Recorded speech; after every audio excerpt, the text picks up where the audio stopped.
ప్రభు నామమున అందరికీ వందనములు. ఈరోజు మనం ధ్యానాంశము స్తుతి చేయుట.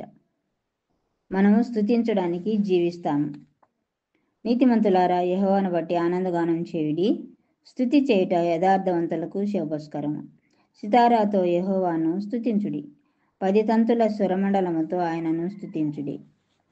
స్తుతి చేయుట యథార్థవంతులకు శుభస్కరమని బైబిల్ చెబుతుంది. ఇది అద్భుతమైనది.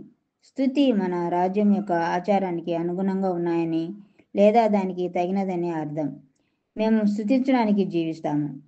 బైబిల్ ఇలా చెప్పటంలో ఆశ్చర్యం లేదు.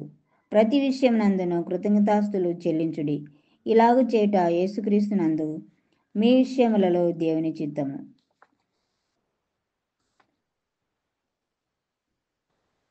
స్తోత్రం నాయన, స్తోత్రం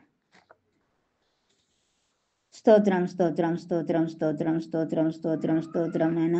మహాగణుడానికి స్తోత్రం నాయన, మహోన్నతుడానికి స్తోత్రం నాయన, సర్వోన్నతుడానికి స్తోత్రం నాయన, సర్వశక్తిమంతుడానికి స్తోత్రం నాయన. అయా నాన్న, స్తుతించటానికి నాన్న మాకు ఇచ్చిన అనుగ్రహాన్ని బట్టి నీకు వందనాలయ్యా. స్తుతి చేయుట యథార్థవంతులకు శుభస్కరం అనే వాక్యం చెప్తుండగా నాయన, మీ స్తుతి మా పెదలపైన ఉంచు నాయన, మీ కీర్తి మానవట ఉంచు నాయన. అయా నాన్న, మా పూర్ణ హృదయంతో, పూర్ణ మనసుతో, పూర్ణ ఆత్మతో, పూర్ణ శక్తితో, పూర్ణ బలంతో అయా నిన్ను స్తుతించుటకు, అయా కీర్తించుటకు నాన్న మాకు కృపనిమ్మని అడుగుతున్నాను నా పరిశుద్ధుడానికి. స్తోత్రం స్తోత్రం స్తోత్రం స్తోత్రం స్తోత్రం నాయన. కన్న తండ్రి నీకు స్తోత్రం నాన్న. మేలును అనుభవించినప్పుడు స్తుతించడం కాదు కానీ అయా కీడు అనుభవించినప్పుడు, శారీరక బాధలు అనుభవించినప్పుడు అన్ని సమయంలో నేను స్తుతించుటకు నాన్న మాకు నేర్పించు నాయన. పరిశుద్ధ ప్రభువానికే స్తోత్రం స్తోత్రం స్తోత్రం స్తోత్రం స్తోత్రం నాయన.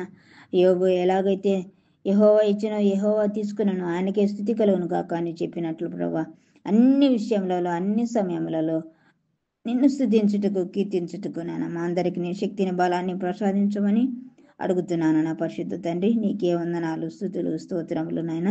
ఈ దినమంతా తలంపుల వల్ల, మాటల వల్ల, క్రియల వల్ల ఎక్కడ కూడా తప్పిపోకుండా నీ చిత్తాన్ని సంపూర్ణంగా నెరవేర్చుటకు నాయన మీ ఆత్మశక్తిని మా అందరికి అనుగ్రహించమని యేసు ప్రభు శక్తి గల నామములో అడిగి పొంది ఉన్నాము నా పరమ తండ్రి.